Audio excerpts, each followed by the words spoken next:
My name is Jeroen Kohlberg, and I'm president of Piano Cleveland on behalf of our executive director, Marissa Moore, and myself. We are thrilled to welcome you this evening to the Bob Stop.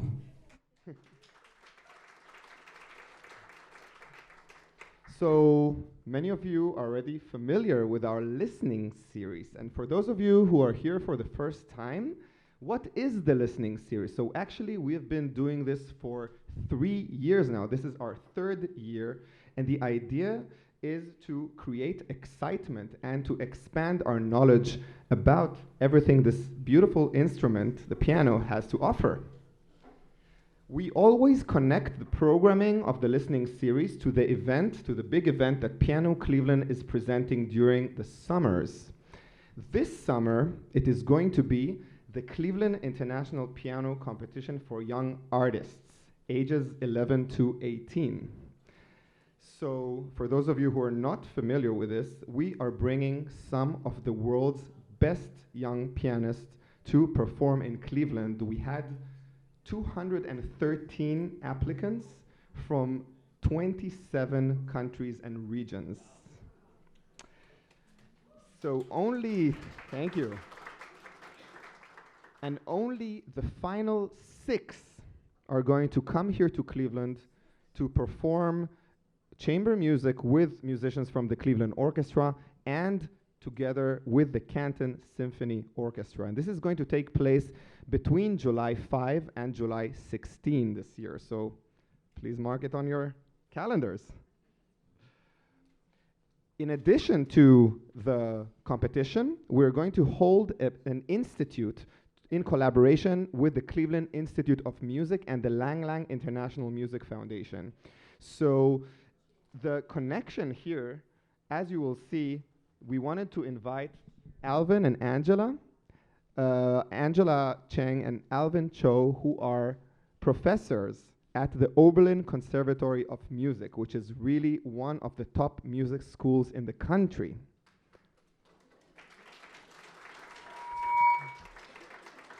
We wanted them not only to share their beautiful music, their beautiful playing with us, but also tell us a little bit more about their path growing up and generally about what it is like to grow up from becoming a music student when you're very young to really going on the world's most famous and biggest stages.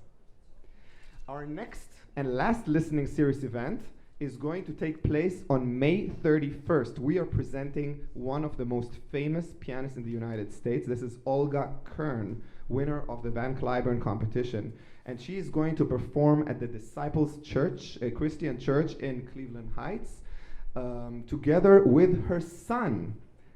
So this is going to be a little bit about what it is like to grow up in a family of musicians.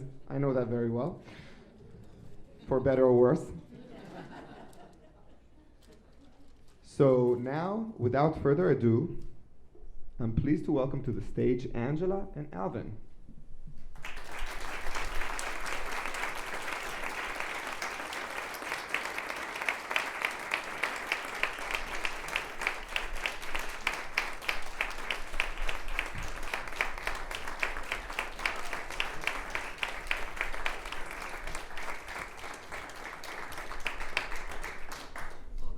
Definitely designed for taller people. Right. So we're so delighted to be here with you all tonight. We're thinking of this as a conversation.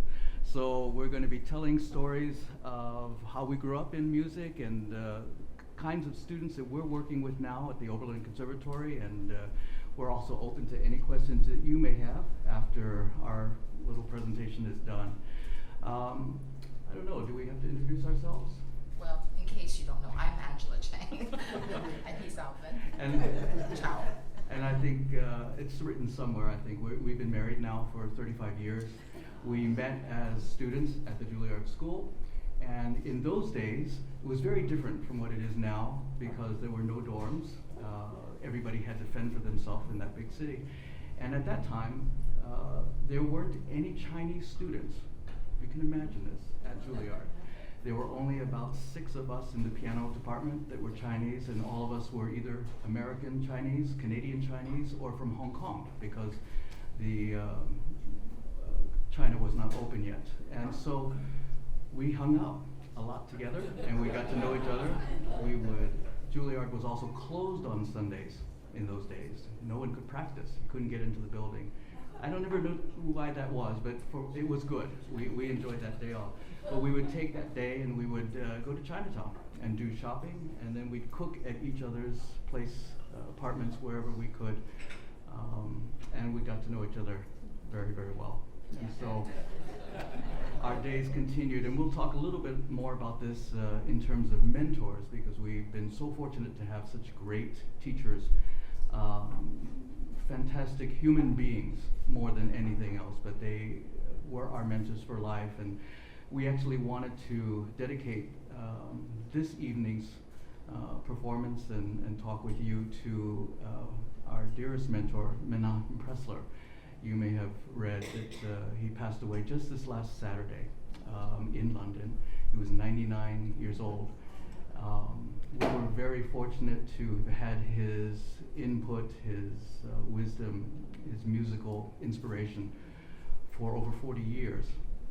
And in fact, we were just in London last December. We decided that we wanted to see him again, and so we made a special trip to London just to help celebrate his 99th birthday. So we were there about a week before his birthday, and it was just a special time to spend that evening with him and reminisce what an impact he had on our lives. So anyway, we'll talk a little bit more about that later. Shall we play a little bit? Sure. We're going to do some Brahms Hungarian dances for you first, and then we'll talk a little bit.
think we'll be more comfortable. We're seated.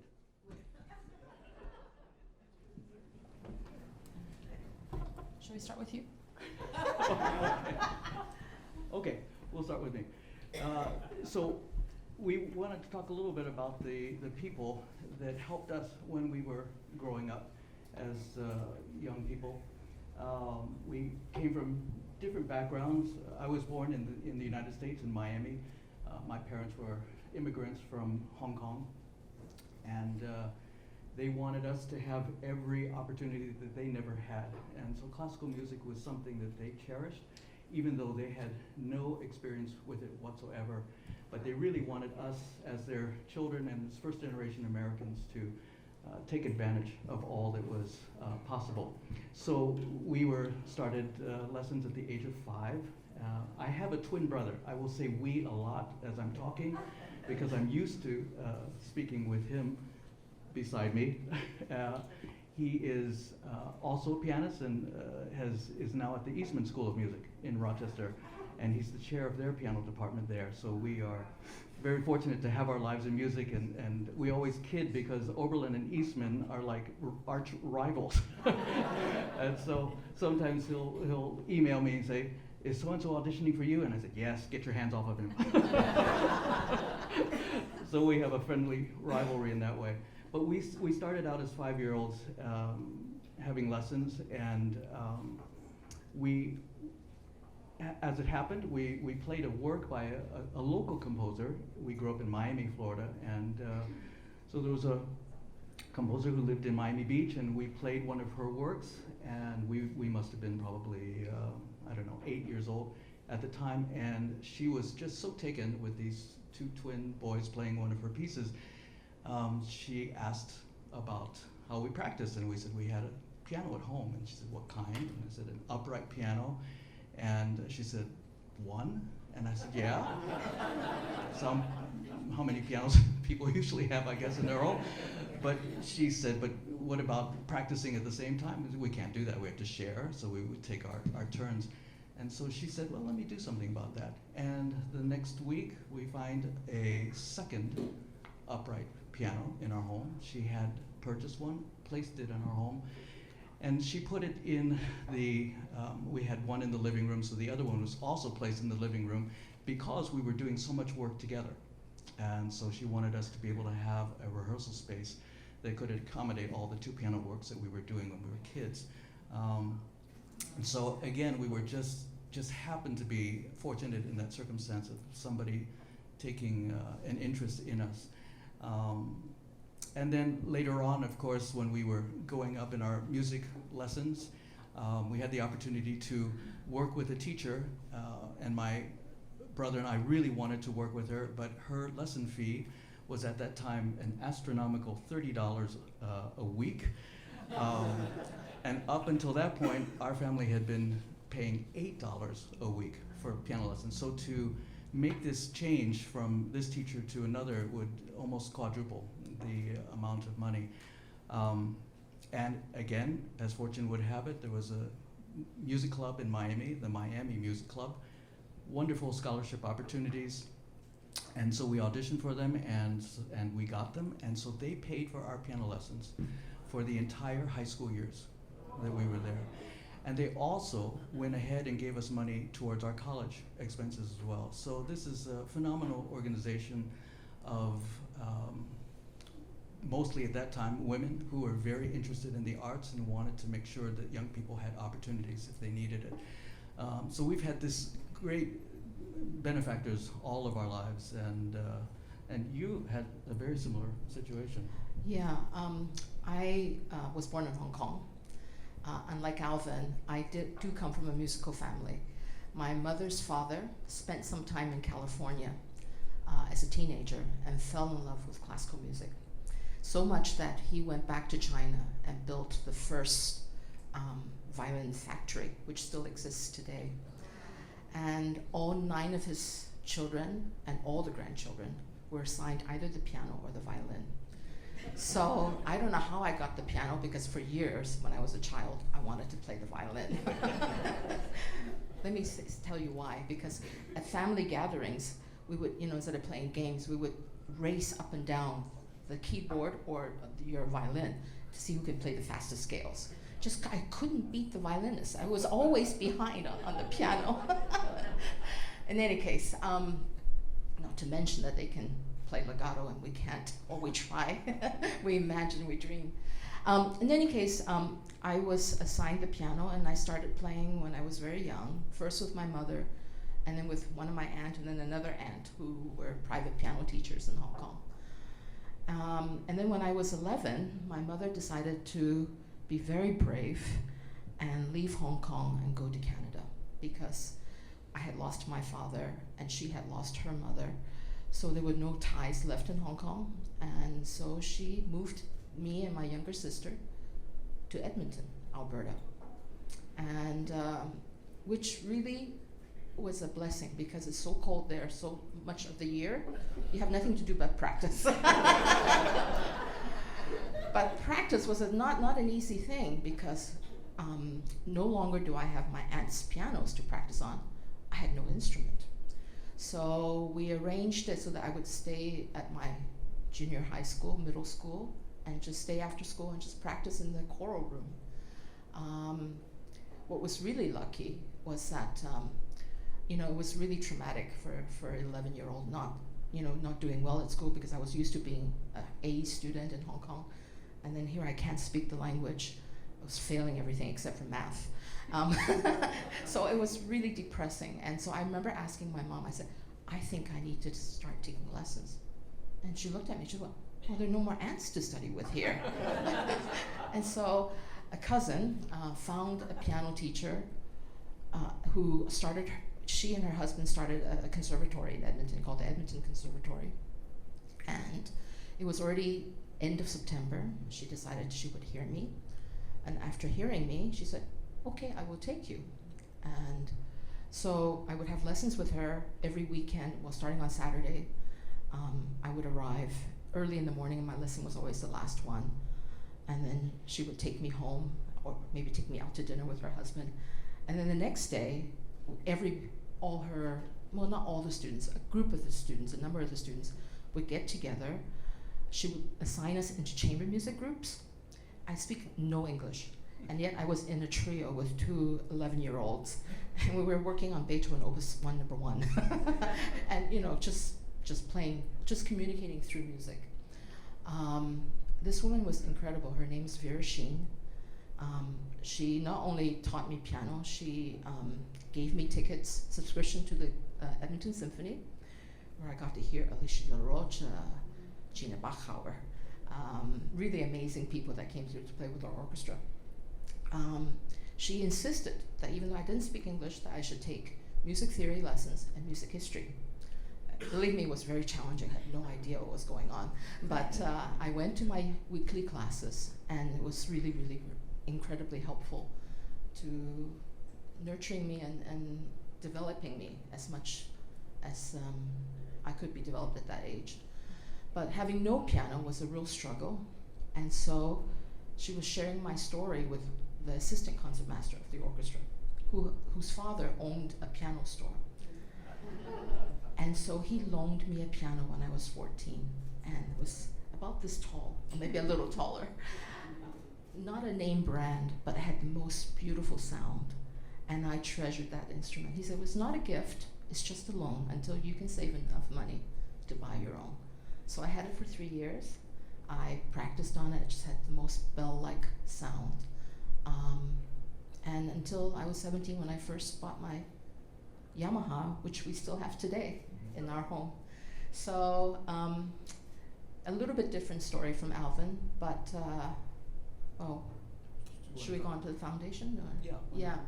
Well, okay. So when I was 18, it was a little crisis. Because, you know, being the older child, I was supposed to be responsible for the family. And so my uncle told me, you can't be thinking about going into music. That is just not practical. I said, you're right, it's not practical, what should I do? By then I was doing well in school, and he said, well, I think you should be a doctor. I went, oh, I don't know, I don't think I do well with blood, but okay, I will go into pre-med. Well, at that time I had already switched teachers. I was studying with a professor at the university, and when I told him that I wasn't going to be continuing in music, he went crazy. And anybody that came through the little town of Edmonton, he said, you have to hear this student and tell her that she's crazy, that she's not going to continue music. And I said, I'm sorry, it's out of my hands. My uncle is like our father figure in the family. And he said, absolutely not. You cannot go into music. You will not have a job. You will not make money to help the family. So it went on and on until June of that year. He figured out a reason that my uncle couldn't negate. He said, look, if you go into pre-med and stop the piano for 2 years, it's too late. If you go into music and take, you know, your biochemistry, your mathematics, whatever you need for your pre-med degree, you can still catch up in medicine. And my engineer uncle went, well, that makes sense. Okay, you're allowed. So I was allowed to study music, but money. Money was a huge issue, yeah, because we didn't have any. And a group of people formed a foundation to try to send me outside of Edmonton. They said that I needed to be exposed to the world. This foundation is called Ann Burroughs Music Foundation. It still exists today after 40 years. Did I just tell how old I am? Well, in any case, They, through bake sales, raffles for cars, casino nights, raised money to try to send me to New York. And they did help me. Well, I got a Canada Council grant, but They bought you luggage. they bought me luggage. They bought you concert clothes. They bought me concert clothes. Yeah, everything. Yeah, they were amazing, and they're still amazing. They still are supporting people from Edmonton to further study. And so without them, this village of mine, none of this could happen. I wouldn't be living the dream. I wouldn't have met you. And I wouldn't be playing the piano. I would be probably sued for my malpractice as a doctor. I'm sure of it. But I've been very fortunate, just being at the right place at the right time with the right people who were generous enough to help me. So.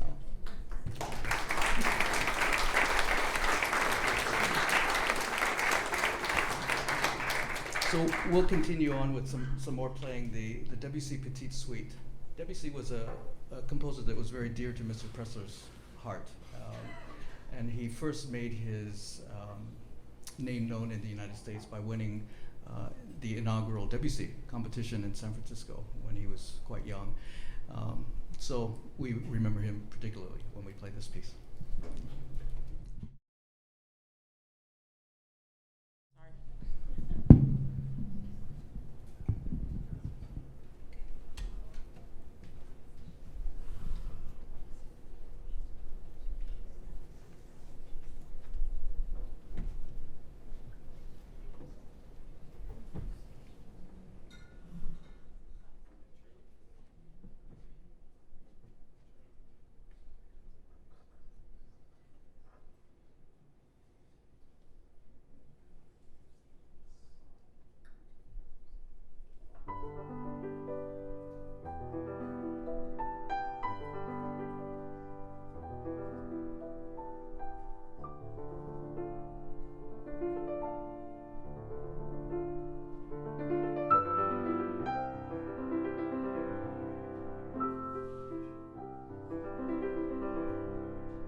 So I think we're going to talk about our mentors. Yeah. Yeah.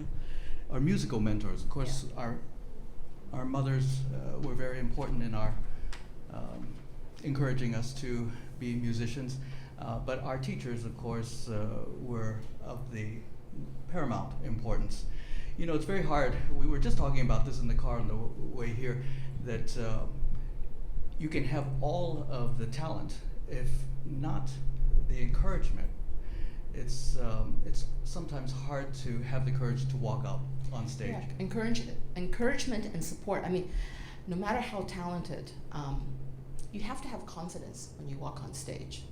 And if you are at all anybody that's worth listening to, somebody who is sensitive, if they don't have that kind of encouragement, either through their teachers and support, it's really scary. And so I was one who needed that kind of encouragement, and I got it through our teachers. Yeah. You know, we have maintained this relationship with our teachers over the decades, so 40 years. And these are people that we would call with every life decision. They were, besides our family, they were the first two people that we told we were getting married. When we had our first child, they knew before anybody else did. They were definitely a surrogate parent to us. But I think that's a big part of it, is that they believed us not just as pianists, but as human beings. And the kind of contribution that we could make, whatever that contribution would be. I can't remember a time that for instance, Mr. Pressler didn't encourage every single student in his studio. Whatever the talent level or abilities, he was always seeking the best from them. And he did with us. And so we're very grateful. I still remember showing him my first letter saying that I had a job. And I showed it, and he was very flattered that I let him know how much I was making, and he said, "Oh, that's not very much." I said, "Yes, well, I'm not at your level, so it's not going to be as much." And then he went further down, and he started laughing, and I said, "Oh," and he said, it says professor. I was always going to be a student in some ways, but it was his kind of encouragement, that kind of encouragement, and the relationship that we had with him. He was always telling us just about life in general, the things that they don't teach you in classes. When you're a performing artist, he would be telling her how to work with conductors. When you're rehearsing for the first time, you're a young pianist. Who are you going to tell what they should be doing or what tempos you want? But to be able to stand firm in what you believe this music is about, and all the kinds of tactics. I still remember he thought that it was great that she could sleep anywhere. She could sleep on planes, she could sleep with time changes, because those kinds of things are so important as far as being a performing artist. You don't think about that, but I still remember we went to a production. I can't believe you're going to tell this story. We went to the Met as students, and they had the student tickets at the very end. They were free, but you had to stand for the opera, so you could stand in the back. And so when we were students, we went to see Dialogue of the Poulenc, yeah. And so we were standing back there, and all of a sudden, I heard this very regular breathing next to me, and she had fallen asleep. Standing. And even when the guillotines like that, no reaction whatsoever. So she just had that ability. But before that, I mean, we were fortunate enough to study with him for 7 years, 7 very formative years. And every lesson, I came out not feeling defeated, because he did criticize quite a lot, which was exactly what I wanted, because he gave me a way. It's not good. Okay, tell me what to do. And he did tell me what to do. So I would come out of the lesson, I'd be skipping down the hallway. I was so happy. I was so incredibly happy. I could smell flowers, The grass was greener after the lesson. So was the sky was so much bluer. It was just so amazing. And every single lesson was like that for 7 years. And, people would ask me, how can you study with somebody who's so mean? He wasn't mean, because I knew it was never directed at me. It was all about the music.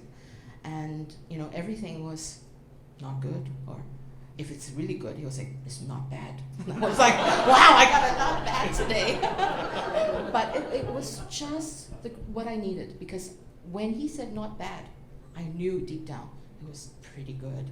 And that I could walk on stage knowing it was pretty good, It was the most magical years, happiest years of my life. Yeah.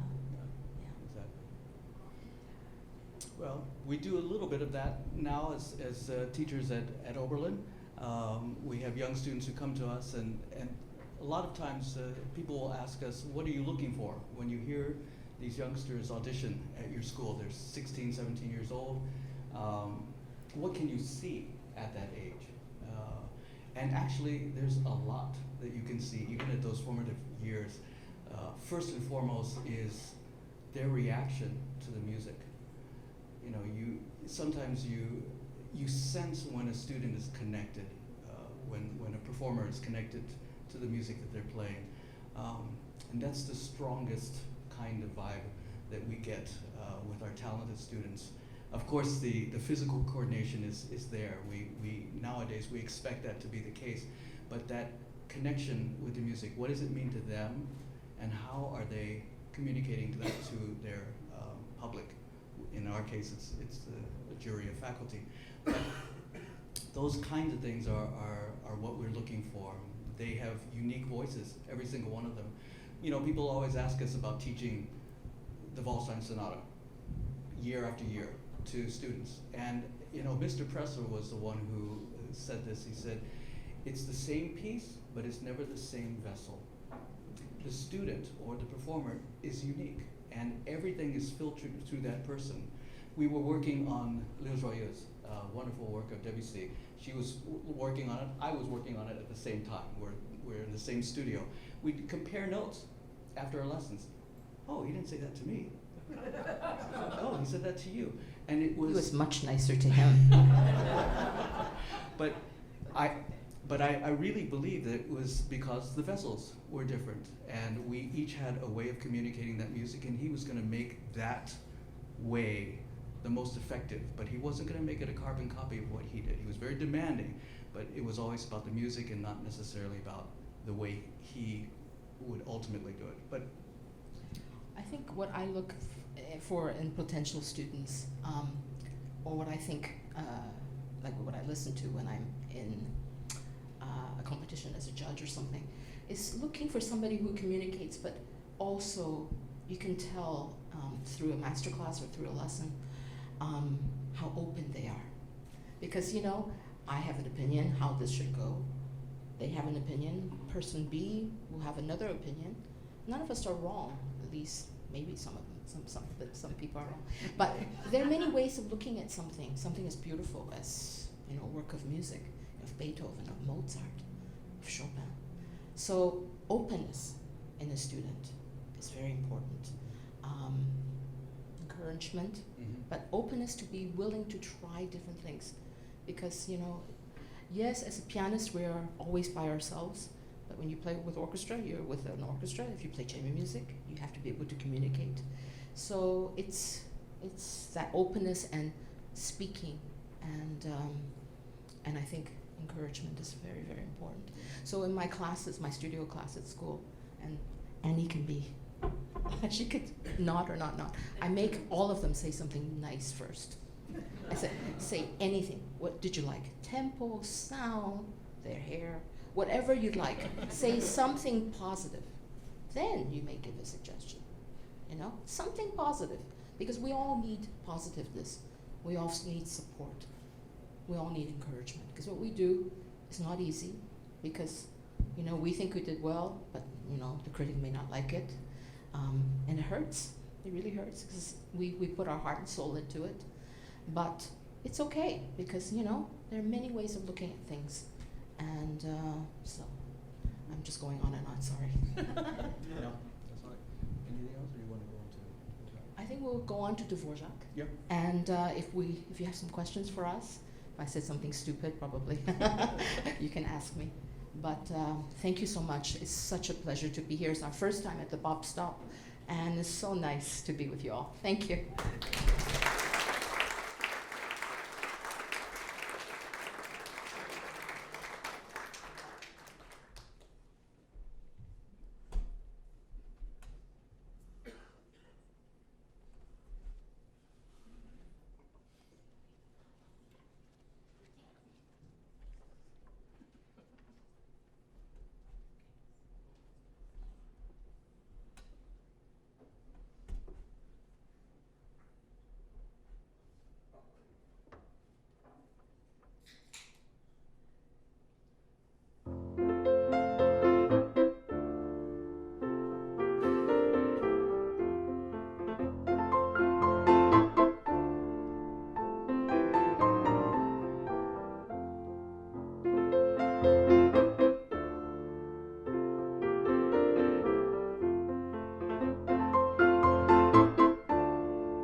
I don't know. Do you have any questions? Yes, please. Could you speak to the protocol or the method of bringing students to the conservatory at Oberlin, how that's done? Yeah, we have a rigorous audition process, as all great music schools do. So we have about 200. First of all, Oberlin is an all undergraduate institution, so we have no graduate students in residence. So our pool of applicants is limited to high school seniors. So we have a little over 200 applications every year in piano, and we, through a pre-screening process, we have them submit videos, and then our faculty will listen to them, and then we will try to cut a little bit. So on average, we cut about a third of the applicants, and so then the other 2/3 are allowed to proceed to the next round, which is a live audition on the campus at Oberlin. Through Zoom, we have also realized that we can do auditions in that way, and so now we are also doing auditions in China. We have to do the timing and so forth so that it works out, or they can send videos as well. By the time we get down to the final process, and we just finished actually on May 1st for most schools, that is the final deadline for students to choose their particular schools, we'll have brought it down to around 20, between 20 and 25. And so it's a very selective process, of course, as you can see, and we're seeing that as our own students go on to graduate school in performance, that the number of wonderful schools is somewhat limited, and so the number of spaces at each of those schools becomes much more competitive, of course. And so that's our process at Oberlin. So it begins, pre-screening deadline is December 1, and then all the way through May 1st. We're doing our recruiting as hard as we can, and trying to get our the things that we feel Oberlin best does, and hopefully the students will recognize that and decide to come. Yeah.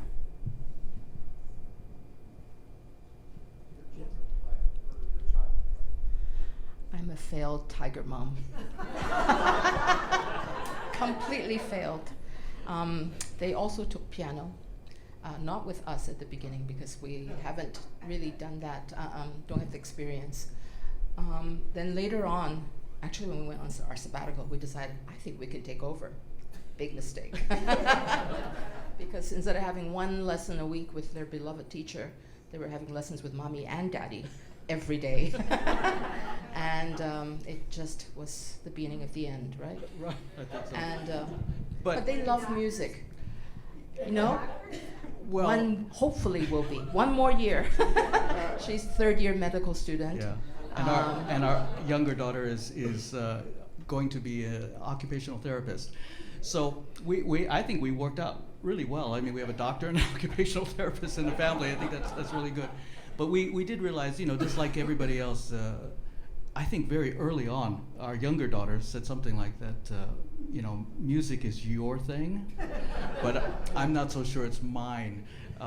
And we actually remember they both did us a great favor by going to Oberlin College, which is a wonderful institution in itself, of course, and because they're our children, they go tuition free. So this was a real bonus for us. But they came back one day after they had dinner with us once a week. They would come back, and they had done labs in their studies, and so they were just talking crazy, and we were just silent, contributing nothing because we had no idea what they were talking about. And they went on for about 10 minutes, and then they noticed that we were silent, and they looked at us and they said, "This is how we have felt for years." So I think they're just getting back at us more than it. But of course, if you have children, you know that nothing can make you happier than seeing them do what they love. And I think that's the one thing that we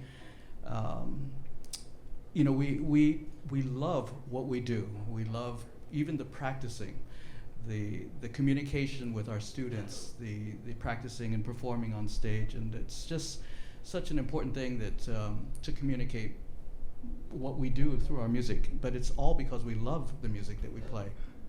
And if our children can find that, and they have, I think, then of course we're very happy for them. Absolutely. So no, they don't play, but they love to go to concerts. Yeah. Yeah. How much do you practice?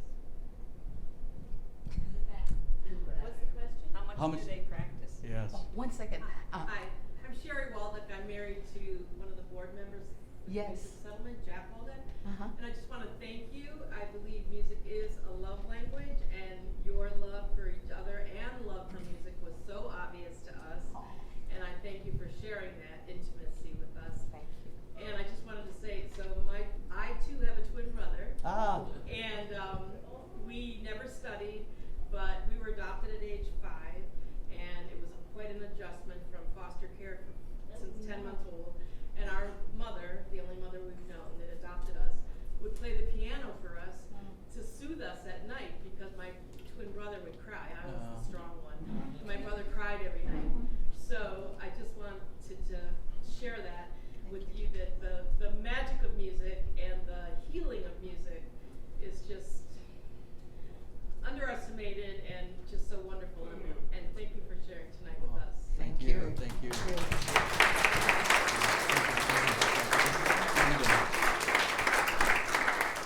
And now the other question about practicing. How much do I practice? A lot. No, not as much as I used to. But No, it's interesting because I'm a musician, and so you think that I would understand how much practicing is involved, but even so, I keep asking her, "You're going back to the piano again?" She practices religiously, at least 4 hours, and usually a little bit more than that every day. And that's in addition to the teaching that she does at Oberlin. I only teach part-time, so I'm not full-time, Yeah. so. But she had this. I'm chair of the department at Oberlin, the piano department. So there's a lot of paperwork, computer work, and stuff like that. So we had this agreement now where she says if she stops practicing, I have to close my computer. So it seems like that's a good trade-off. So we do that. During the pandemic, we were having still meetings, Zoom meetings, and our faculty would meet online all the time. And I still remember this was well into the pandemic, and I had muted myself because she was practicing in another part of the room, part of the house. But I wanted to say something, so I unmuted myself, and then I spoke my thing, and then I turned it off, and that's one of my colleagues said, "Is that Angela practicing? What is she practicing for? There are no concerts." And but that's just how much she loves the music itself, and the only way to really get the full enjoyment and joy out of it is to play it as well as you can, and that takes hours and hours of practice. So yeah, it's a lesson I learn every day when I'm at home. Yeah. I started late, so I'm making up for the time that I didn't practice. But I do love to practice. I didn't used to, but I really do now. It came from fear first. You have to be on stage, you better practice. And then now it's just, it makes me happy, or sad. But it really keeps me going. So I love learning new things. Yeah. So most of your choices tonight were roughly from the Romantic period. Mm-hmm. And what other particular periods do you really enjoy, or is this a particular period that speaks to you? Yeah, it is. Certainly, we love the Romantic music. Impressionistic is also Ravel and Debussy, all those works for four hands. The bulk of the repertoire, actually, for four hands at one piano, was really a later kind of development. It was really more of although there were certainly Mozart wrote works for himself and his sister to perform together. So we have Mozart sonatas, but the bulk of the repertoire for four hands at one piano is really from the Romantic period forward. It had to do a lot with just the idea that there were no recordings at the time, and so composers would make arrangements of their orchestral works so that people could perform them in their own homes.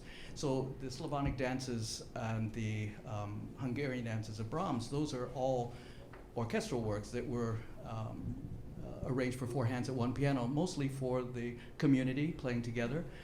It also was a way for composers to make a little more money because people would buy the scores.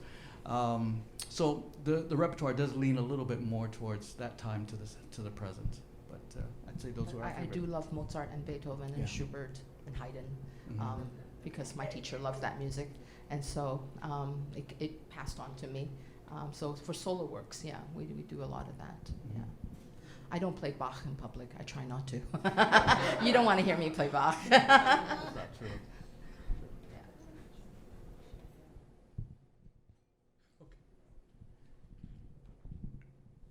Alvin Chow and Angela Cheng, thank you so much for being with us today.